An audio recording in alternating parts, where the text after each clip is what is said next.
YSR Congress party తను చేసిన పాపాలకి ప్రాయశ్చిత్తం కోసం ప్రయత్నం చేయకుండా కేవలం ప్రభుత్వం మీద బురదజల్లడానికి ప్రయత్నం చేస్తూ ఉంది. ఇప్పటికే ఆ పార్టీ ఖాళీ అయిపోతున్న పరిస్థితుల్లో, ఖాళీ అంటే చిన్న రెండో సెకండ్ గ్రేడ్ లీడర్స్ కాదు, నెంబర్ 2 స్థానాల్లో ఉన్న వాళ్ళు కూడా పార్టీని వదిలించుకుంటానికి ప్రయత్నం చేస్తున్నారంటే అర్థం చేసుకోవాల్సింది పోయి ఆ గందరగోళంలో ఏం మాట్లాడుతున్నారో కూడా అర్థం కాని పరిస్థితి. వారి భావాలకి ఒక రూపం ఇచ్చేది, వారి దిగజారిన భావాలకి ఒక రూపం ఇచ్చేది సాక్షి పత్రిక. నీతి ఆయోగ్ గురించి, నీతి ఆయోగ్ చెప్పిన ఆర్థిక పరిస్థితి గురించి, ఆ సందర్భంలో మా నాయకుడు చెప్పిన అభిప్రాయాల గురించి వక్రీకరించి ప్రజల్ని తప్పుదోవ పట్టించడానికి ప్రయత్నం చేయటం సిగ్గు చేయటం చెప్పేసి నేను మనం చేస్తా ఉన్నాను. నీతి ఆయోగ్ చెప్పిన ప్రస్తుత ఆంధ్రప్రదేశ్ ఆర్థిక పరిస్థితికి దాని గురించి ఆలోచిస్తే సిగ్గుపడాల్సింది, తలదించుకోవాల్సింది ఈ రాష్ట్రంలో జగన్మోహన్ రెడ్డి గారే అని చెప్పేసి నేను మనం చేస్తా ఉన్నాను. నేను ఏదైనా కరువు కాటకాలతోనో, ప్రకృతి వైపరీత్యాలతోనో, యుద్ధాలతోనో ఏదైనా దేశం కానీ రాష్ట్రం కానీ ఆర్థికంగా నష్టపోతే ఆలోచించవచ్చు. కానీ ఒక వ్యక్తి మూర్ఖత్వ పరిపాలన మూలంగా, దుష్పరిపాలన మూలంగా, చేతకాని పరిపాలన మూలంగా, దోపిడీల మూలంగా ఒక రాష్ట్రం కానీ దేశం కానీ నష్టపోతే ఆ వ్యక్తి క్షమించరాని వ్యక్తి అని చెప్పేసి చెప్పడానికి ఎటువంటి సందేహం లేదని చెప్పేసి మనం చేస్తాను. 5 సంవత్సరాలు అధికారంలో ఉండి రాష్ట్రం గురించి కానీ, రాష్ట్ర ప్రజల భవిష్యత్తు గురించి కానీ, రాష్ట్రంలో ప్రతి సంవత్సరం వస్తున్న గ్రాడ్యుయేట్స్, ఇంజనీర్లు వాళ్ళందరి భవిష్యత్తు గురించి కానీ ఆలోచించుకోకుండా ఈ రాష్ట్రానికి సంపద సృష్టించి, ఈ రాష్ట్రానికి ఆదాయ మార్గాలు పెంచి, ఈ రాష్ట్రాన్ని దేశంలో ఉన్నత స్థానానికి తీసుకువెళ్ళడానికి ప్రయత్నించుకోకుండా తన మూర్ఖత్వపు పరిపాలనతో ఈ రాష్ట్రాన్ని అగాధంలోకి నెట్టేశారని చెప్పేసి మనం చేస్తా ఉన్నాను. ఇది వాస్తవం కాదనుకుంటే దమ్ముంటే ఎవరైనా సరే వైఎస్ఆర్ కాంగ్రెస్ పార్టీ నుంచి బహిరంగంగా చర్చించడానికి సిద్ధమని చెప్పేసి కూడా ఛాలెంజ్ చేస్తా ఉన్నాం.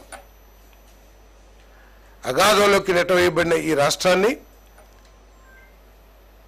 ఒడ్డును వేయటానికి, తిరిగి గాడిలో పెట్టడానికి చంద్రబాబు నాయుడు గారు ప్రయత్నం చేస్తున్న విషయం ఈ రాష్ట్ర ప్రజలందరూ కూడా గమనించాలని చెప్పేసి మనం చేస్తా ఉన్నాను. నేను మీ 7 నెలల పరిపాలన, తెలుగుదేశం పార్టీ 7 నెలల పరిపాలన మీద ఏదైనా చర్చకు వచ్చేటట్లయితే ఎక్కడైనా సరే సిద్ధమని చెప్పేసి ఛాలెంజ్ చేస్తా ఉన్నాం. అంతేగాని మాకు ఒక పత్రిక ఉంది, పెన్ను మాది, ఇంకు మాది, మేము ఏదైనా రాసేయచ్చు, ప్రజల్ని మభ్యపెట్టచ్చు లేదా తప్పుదారి పట్టించవచ్చు అని ఆలోచన చేస్తే మాత్రం అది క్షమించడానికి నేరం అవుతుందని చెప్పేసి నేను మనవి చేస్తా ఉన్నాను. ఒకసారి గత ప్రభుత్వం నుంచి ప్రభుత్వానికి అందిన రాష్ట్రం యొక్క పరిస్థితి ఆలోచించినట్లయితే 10 లక్షల కోట్లకు పైబడి అప్పులు, 71,000 కోట్లు అసలు, వడ్డీ చెల్లింపు 1,40,000 కోట్లు, 2 అసలు వడ్డీ కలిపి 1,40,000 కోట్ల రూపాయలు భారాన్ని ఈ రాష్ట్రం మీద వేశారు. ఆలోచిద్దాం. అప్పు చేస్తాం తప్పు కాదని కూడా కొంతమంది వాదన చేస్తారు. కానీ మీరు తీసుకొచ్చిన అప్పుని ఏ విధంగా ఈ రాష్ట్రానికి సంపద కానీ ఆస్తులు కానీ సృష్టించడానికి ఖర్చు పెట్టారో కావాలంటే ఒక ఇండిపెండెంట్ ఏజెన్సీతో మనం ఎంక్వైరీ చేపిద్దామని చెప్పేసి నేను ఛాలెంజ్ చేస్తా ఉన్నా. నేను కేవలం మీరు విలాసాలకి, మీ మూర్ఖత్వపు ఆలోచనలకి ఒక రూపం ఇవ్వటానికి, మీరు ఆలోచించిందే కరెక్ట్ అనే విధంగా మేధావులు కానివ్వండి, అధికారులు కానివ్వండి, ఇటువంటి వాళ్ళ అభిప్రాయాలు తెలుసుకోకుండా ఈ రాష్ట్రాన్ని పూర్తిగా అగాధంలోకి నెట్టేసిన వ్యక్తి జగన్మోహన్ రెడ్డి గారు కాదా అని చెప్పేసి నేను ప్రశ్నిస్తా ఉన్నాను. నేను ఈరోజు ఆయన ప్రభుత్వం నుంచి దాదాపు 1,40,000 కోట్లు అన్ని బకాయిలే, నేనేదో చేసేసాను అంటారు. ఎస్సీ, బీసీ, మైనార్టీలకి చేశానని చెప్పేసి గొప్పగా చెప్పుకునే జగన్మోహన్ రెడ్డి గారు వారి భవిష్యత్తుకి ఇగో ఇది బాట వేశాం మేము, ఇదిగో ఈ విధంగా వాళ్ళ ఆదాయ వనరులు పెరిగేదానికి మేము చేశాము, ఇదిగో వీళ్ళ సంపద సృష్టికి లేకపోతే వాళ్ళ సంపద విలువ పెరగటానికి మేము ఈ చర్య తీసుకున్నామని చెప్పేసి చెప్పే దమ్ము ఉందా జగన్మోహన్ రెడ్డి గారికి అని చెప్పేసి నేను ఛాలెంజ్ చేస్తా ఉన్నాను. నేను పేదవాడి సంపద విలువలు కూడా దిగజార్చేశాడు జగన్మోహన్ రెడ్డి. నీ దుష్పరిపాలన మూలంగా ఆస్తుల విలువలు ప్రతిసారి కూడా అది కోటేశ్వరుడు ఆస్తుల విలువ కానివ్వండి, లేదా పేదవాడి ఆస్తుల విలువ కానివ్వండి, మార్కెట్ విలువ కడితే ప్రతి సంవత్సరం పెరుగుతూ ఉంటుంది. పెరగటానికి కారణం ప్రభుత్వాలు తీసుకునే నిర్ణయాలు, ప్రభుత్వం తీసుకునే విధానాలు, అవలంబించే విధానాలు ఒక మూల కారణం అని చెప్పేసి కూడా ఈ సందర్భంగా తెలియజేస్తాను. కేవలం ఈయన దుష్పరిపాలన మూలంగా పేదవాడు తన ఆస్తుల్ని తన అవసరాలకి వినియోగించుకోలేని దుస్థితి వచ్చింది. బయట ₹1,00,000 ఉన్న ఆస్తి 50,000 రూపాయలకి పడిపోయిన పరిస్థితులు చూశాం. పేదవాళ్ళందరినీ కూడా నిరుపేదలుగా చేయడం కోసం పేదవాడు భూముల్ని లాక్కునే విధంగా కూడా వైఎస్ఆర్ కాంగ్రెస్ పార్టీ అంతా కూడా నాయకులందరూ కలిసి గూడపుటాన్ని చేసి అలీబాబా 60 దొంగల్లాగా దోచుకునే విషయం కూడా వాస్తవం కాదా అని చెప్పేసి అడుగుతా ఉన్నా నేను. మీరేదో చేశామని చెప్తున్నారు. ఫీజు రింబర్స్మెంట్ 2,832 కోట్లు బకాయిలు పెట్టి వెళ్ళిపోయారు స్టూడెంట్స్.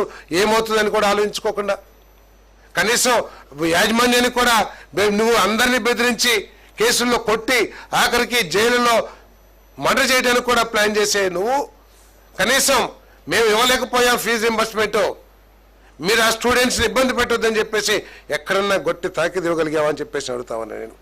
ఆఖరికి చిక్కీలు, కోడిగుడ్లు, మరి వసతి దీవెన కింద కూడా 2,832కి తోడు మరొక 1,700 కోట్ల రూపాయలు బకాయిలు పెట్టిన మాట వాస్తవం కాదని అడుగుతా ఉన్నాను. ఆరోగ్యశ్రీ బకాయిల మూలంగా పేదవాడికి ప్రైవేట్ హాస్పిటల్లో ఏ ఉద్దేశంతో అయితే ఆరోగ్యశ్రీ ఆ రోజు తీసుకురాబడిందో ఆ ఉద్దేశం నెరవేరబడలేదని చెప్పేసి ఆలోచన ఎప్పుడన్నా చేశామని చెప్పేసి అడుగుతామన్నా నేను.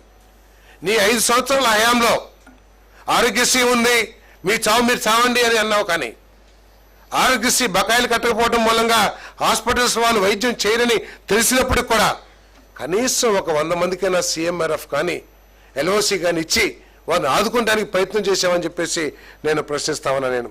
ఉద్యోగులకి బకాయిలు దాదాపు 20,000 కోట్ల బకాయిలు పెట్టాం. PRC వేయకోకుండా అన్యాయం చేశాం. అదేవిధంగా ధాన్యం రైతులకి 21 రోజుల్లో డబ్బులు ఇస్తానని చెప్పేసి గొప్పగా చెప్పుకున్న నువ్వు, ప్రతి గింజ నేనే కొంటానని చెప్పి చెప్పుకున్న నువ్వు ధాన్యం డబ్బుల్ని 3-4 నెలలు కూడా ఇవ్వకపోతే రైతు పరిస్థితి ఏమవుతుందని చెప్పేసి ఇప్పుడు ఆలోచించామని చెప్పేసి మనం చేస్తాను.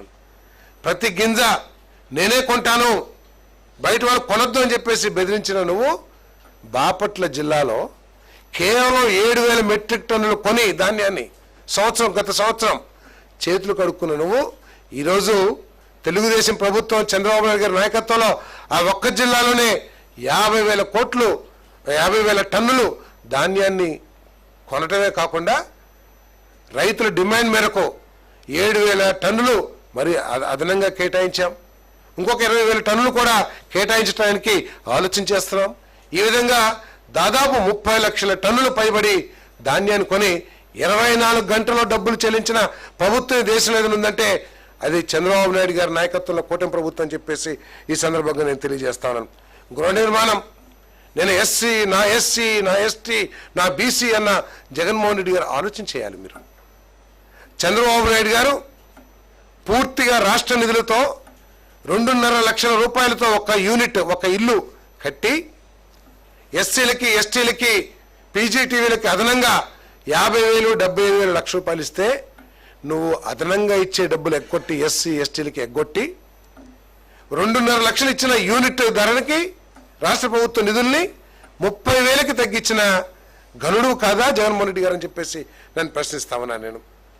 సరే తగ్గిస్తే తగ్గించావు. కేంద్ర ప్రభుత్వ నిధులతో పేదవాడికి ఒక గూడు ఏర్పాటైందంటే దాదాపు 5-6 వేల కోట్ల రూపాయలు నేరుగా కేంద్ర ప్రభుత్వ నిధుల్ని నువ్వు దారి మళ్లించి నీ ఇష్టాలకి విలాసాలకి ఖర్చు పెట్టావే. పేదవాడికి ఎంత అన్యాయం చేశావో ఒకసారి ఆలోచించామని చెప్పేసి మనం చేస్తాను. గృహ నిర్మాణం బకాయిలు 7,800 కోట్ల రూపాయలు బకాయిలు పెట్టిన విషయం వాస్తవం కాదా అని చెప్పేసి అడుగుతాను. ఉపాధి హామీ బకాయిలు 2,100 కోట్లు, ఈ విధంగా 1,40,000 కోట్ల రూపాయలు మరి అప్పులు పెట్టి ఈ రాష్ట్రానికి అప్పచెప్పి నువ్వు నువ్వేదో పెద్ద పెద్ద మాటలు మాట్లాడితే ఇది కరెక్ట్ కాదని చెప్పేసి మనం చేస్తాను. పోనీ ఏదైనా సంపద సృష్టించడానికి ఆలోచన చేసావా? ఆంధ్రప్రదేశ్ అంటే ఈ దేశంలో అన్నపూర్ణ ఆంధ్రప్రదేశ్, వ్యవసాయానికి రైస్ బౌల్ ఆంధ్రప్రదేశ్, వ్యవసాయానికి పెద్ద హబ్ ఆంధ్రప్రదేశ్. కానీ ఆ ఆంధ్రప్రదేశ్ వ్యవసాయ రంగంగా పూర్తిగా కుదేలైపోయే విధంగా నీ దుష్ట రాజకీయాలతో, నీ దుష్ట ఆలోచనలతో చంద్రబాబు నాయుడు గారు ప్రారంభించిన ఇరిగేషన్ ప్రాజెక్టులన్నింటినీ తుప్పు పట్టే విధంగా మధ్యలో వదిలేయటమే కాకుండా ఈ రాష్ట్రానికి సంజీవిని లాంటి పోలవరం ప్రాజెక్టుని ఒక బాధ్యతతో కూడా పూర్తి చేయలేకపోయిన విషయం వాస్తవం కాదా జగన్మోహన్ రెడ్డి గారు అని చెప్పేసి నేను ప్రశ్నిస్తామన్నా. నేను నిధులు ఇవ్వట్లేదు కేంద్ర ప్రభుత్వం అని చెప్పేసి ఆ రోజు చాలా మాటలు మాట్లాడారు. మరి ఈరోజు చంద్రబాబు నాయుడు గారు అధికారంలోకి వచ్చిన 7 నెలల్లోనే 15,000 కోట్ల రూపాయలు కేంద్రం నుంచి తీసుకొచ్చి ఆ ప్రాజెక్టు పోలవరం ప్రాజెక్టు పూర్తి అవుతుందనే నమ్మకాన్ని రైతులకు కలిగించింది కూటమి ప్రభుత్వం అని చెప్పేసి మనం చేస్తా ఉన్నాను.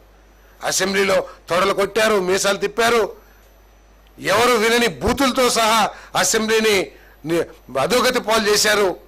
చేసి మేము 2022కి ఇచ్చేస్తాం, 2023కి ఇచ్చేస్తామని సినిమా డైలాగులు చెప్పిన వాళ్ళందరూ కూడా ఇవైపోయారు. ఒకసారి ఆలోచించామని చెప్పేసి మనం చేస్తాను.